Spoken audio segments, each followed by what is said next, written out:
नमस्कार, मैं हूं हरिओम त्यागी। आप देख रहे हैं ऑब्जर्वर डोम। ऑब्जर्वर डोम की खास पेशकश सुपर 100 में आज हमारे साथ है आई युवा के राष्ट्रीय अध्यक्ष रूप प्रताप सिंह। रूप प्रताप सिंह आई युवा संगठन से जुड़े हुए हैं। आई युवा संगठन युवाओं के लिए काफी समय से कार्य कर रहा है। आई युवा संगठन ने हाल ही में राजनीति के अंदर 32% युवाओं के आरक्षण की मांग की है। चलिए बात करते हैं रूप प्रताप सिंह से। रूप प्रताप जी, आप मानते हैं कि राजनीति के अंदर युवाओं को 32% आरक्षण दिया जाए, उसके पीछे क्या मकसद है आपका और उससे क्या फायदा होगा देश का? सबसे पहले त्यागी जी, आपका बहुत बहुत धन्यवाद। एक तो आपके इस प्रोग्राम के लिए जो आपने सुपर 100 शुरू किया है, इसके लिए हम आपको बहुत बहुत मुबारकबाद देना चाहते हैं। धन्यवाद। और जहाँ तक बात रही युवाओं के राजनीति में आरक्षण की, हम बहुत लंबे समय से इस चीज़ को देख रहे हैं कि युवाओं की जो राजनीति में भागीदारी है दिन पर दिन कम होती जा रही है।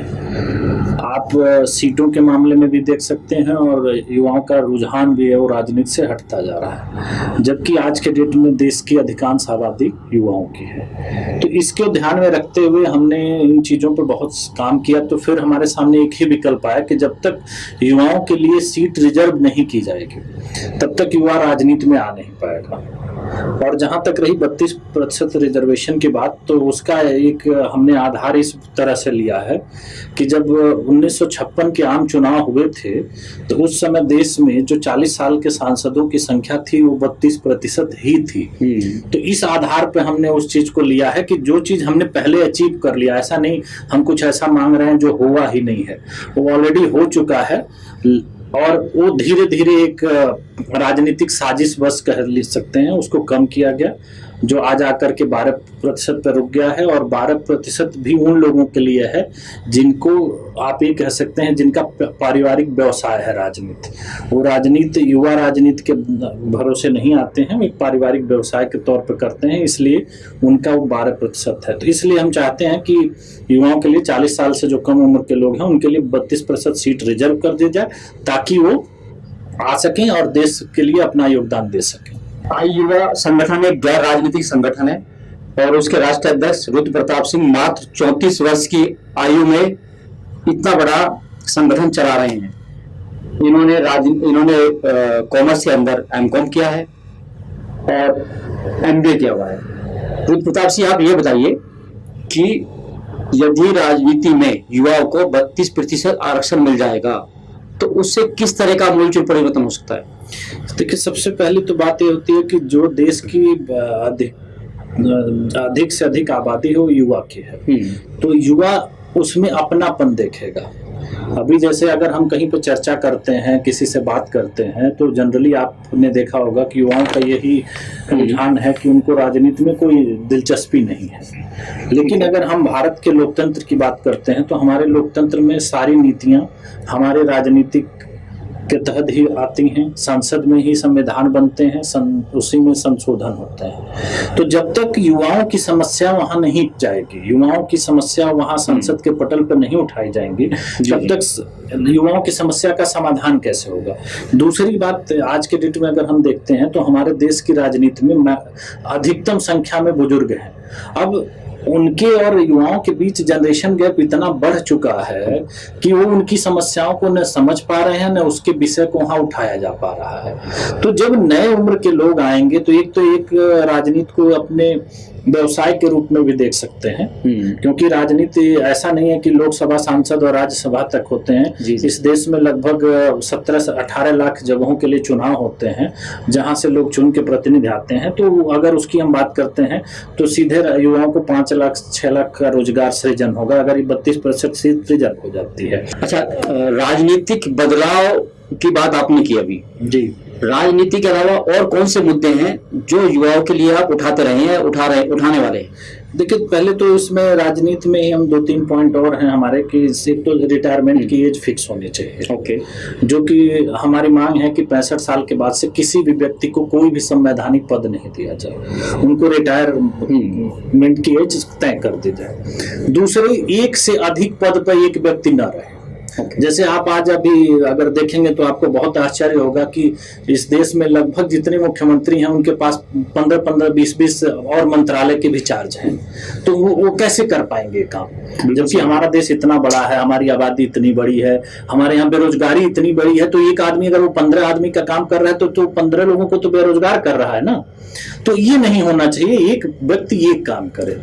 दूसरी चीज है कि एक समय पे उसका रिटायरमेंट हो जाए। तो ये दो मुद्दे हमारे बहुत अहम हैं। इसी तरह से एक रोजगार कार्ड की हम बात करते हैं। हाँ, मैं ये पूछने वाला था आपसे जी कि देश के अंदर सबसे ज्यादा जो पीड़ित है आज की तारीख में, या सबसे ज्यादा जो बेरोजगार संख्या वो युवाओं की है जी। तो युवाओं को बेरोजगार होना या बेरोजगारी की बढ़ती समस्या से जूझने के लिए या उसका उपाय आपके पास कोई ऐसा सुझाव है सरकार के लिए कि बढ़ती बेरोजगारी को रोका जा सके या उनको रोजगार दिया जा सके? जी, सबसे बड़ी देखिए कुछ चीजें ऐसी होती हैं जिसको हम दोनों तरह से देख सकते हैं। जैसे हमारे लिए जनसंख्या जो है वो एक विडंबना है तो एक वरदान भी है। आज पूरा विश्व भारत को एक बड़े मार्केट के रूप में देख रहा है। सारे लोगों के प्रोडक्ट आप देखेंगे भारत में ही बिकते हैं और सबसे ज्यादा बिकते हैं, चाहे किसी भी प्लेटफॉर्म पे। तो हमारी एक स्ट्रेंथ भी है, लेकिन हमारे अंदर कमी कहाँ रह जाती है कि हम उस व्यवस्था को व्यवस्थित करने में असफल हैं। आज जब देश में केंद्र सरकार और राज्य सरकार को मिलाकर के करोड़ों रिक्त पद हैं सरकार के पास, तो हम बेरोजगारी की बात दूसरी जगह पे आकर के क्यों करते हैं? क्योंकि दो चीजें हैं इसमें। सवाल दो तरह के खड़े होते हैं कि अगर इतने पद रिक्त क्यों हैं, पहली चीज। दूसरी चीज, इनकी जगह अगर कोई काम नहीं कर रहा है तो काम हो कैसे रहा है देश में? तो सबसे पहले तो सरकार को इस पे तुरंत कार्रवाई करते हुए एक नियमित और न्यूनतम समय के अंदर मतलब एक टाइम फ्रेम बना दिया जाए कि जी कि जो भी नियुक्ति होनी है एक टाइम फ्रेम के अंदर होनी है। अभी जैसे कि आपको हम इसके लिए बहुत अच्छा एग्जांपल देंगे कि जैसे अभी कोरोना काल में हमने देखा एक आरोग्य सेतु ऐप आया कि जिसके माध्यम से हम जान सकते हैं कि लोग आसपास में क्या है। तो उसी तरह से एक ऐप सरकार बना सकती है कि जहां पर पद रिक्त होते हैं उसकी जानकारी सबको मिल जाए। जो लोग उससे इच्छुक हों वहां पर जाके अप्लाई करें और उसको जो योग्यता के अनुसार होगा उसका चयन होगा। हम आपसे आखिरी सवाल लेना चाहते हैं जी, और वो सवाल आप अपने हिसाब से उसका जवाब दीजिए। आप हमारे दर्शकों को, जी, सरकार को या देशवासियों को क्या कहना चाहते हैं जो हमने पूछा नहीं और बताना चाहते हैं, वो आप हमारे दर्शकों से शेयर कीजिए। देखिए, सबसे पहले तो हम ये बताना चाहेंगे कि सबको अपने अधिकारों के प्रति जागरूक होना पड़ेगा, क्योंकि अधिकार किसी को दिए नहीं जाते हैं, अधिकार लिए जाते हैं। और लोकतंत्र का मतलब ये नहीं होता है कि वोट देना।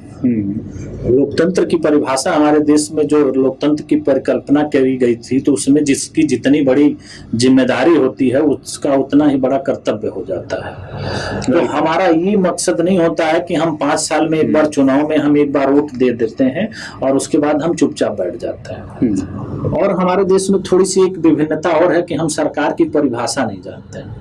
सरकार की परिभाषा केवल राजनीतिक व्यक्ति से नहीं होती है। सरकार को बनाने की एक संरचना बनाई गई थी। सरकार का आप चुनाव करते हैं, जनप्रतिनिधि आप चुनते हैं, लेकिन जो हमारी न्यायपालिका है या जो हमारी कार्यपालिका है उसकी तरफ हमारा ध्यान नहीं जाता है।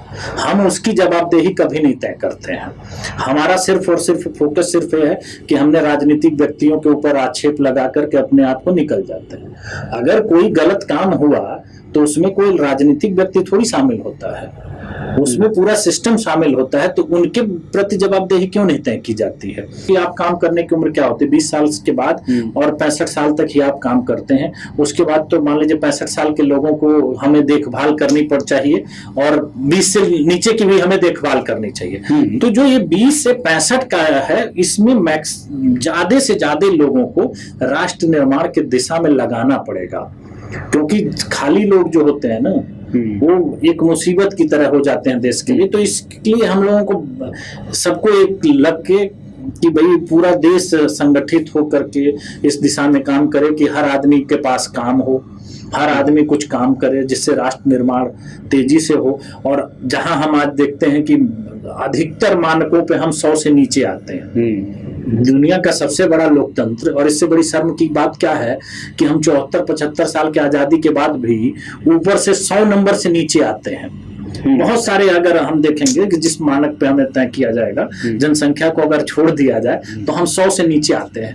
तो अब ये उचित नहीं है। कब तक हम इस जलालत को झेलते रहेंगे कि हम लोग गरीबों का देश है, हम गरीब उत्पादन करते हैं। तो इसलिए हम सबको मिलकर काम करना पड़ेगा। देश हमारा है तो इसको हमको मिलकर बनाना है। तो इसलिए हम चाहेंगे कि सारे लोग अपना इसमें योगदान दें और जैसे देश निर्माण हो। जैसे आप आज इस कार्यक्रम के माध्यम से आप जो ये पहल कर रहे हैं, ये भी राष्ट्र निर्माण के लिए बहुत ही चीजें, क्योंकि जहां हम ये बात कह सक रहे हैं। इसलिए इसी तरह के छोटे छोटे जो प्रयास होंगे वही सबको मिलकर करना है, जिससे हमारा देश आने वाले समय में एक महान राष्ट्र बने, जिसकी कल्पना हमारे बुजुर्गों ने की थी और हम लोग वो स्वप्न आज देख रहे हैं। धन्यवाद रुद्र प्रताप सिंह जी, आपने हमारे दर्शकों से अपना विचार और अपने योजनाएं शेयर की, उसके लिए आपका बहुत बहुत धन्यवाद। और मुझे उम्मीद है हमारे दर्शकों से भी कि उनको ये कार्यक्रम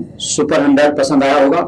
और यदि इसमें किसी तरह का कोई सुझाव या किसी तरह की कोई जानकारी आप देना या लेना चाहते हैं तो हमें जरूर लिखें और हमारे व्हाट्सएप नंबर पे शेयर करें। धन्यवाद।